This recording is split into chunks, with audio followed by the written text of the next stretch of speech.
जिसने विष पिया था वो नीलकंठ का सिमरन करो, जीवन की विषम परिस्थिति को पचाने का बल मिलेगा। पुकारो नमः शिवाय, नमः शिवाय, नमः शिवाय, नमः शिवाय, नमः शिवाय,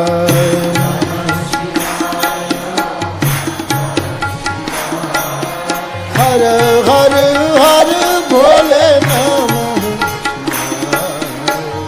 हर हर हर भोले नमः, हर हर हर भोले नमः, हर हर हर भोले नमः, नमः शिवाय, नमः शिवाय, नमः शिवाय, नमः शिवाय।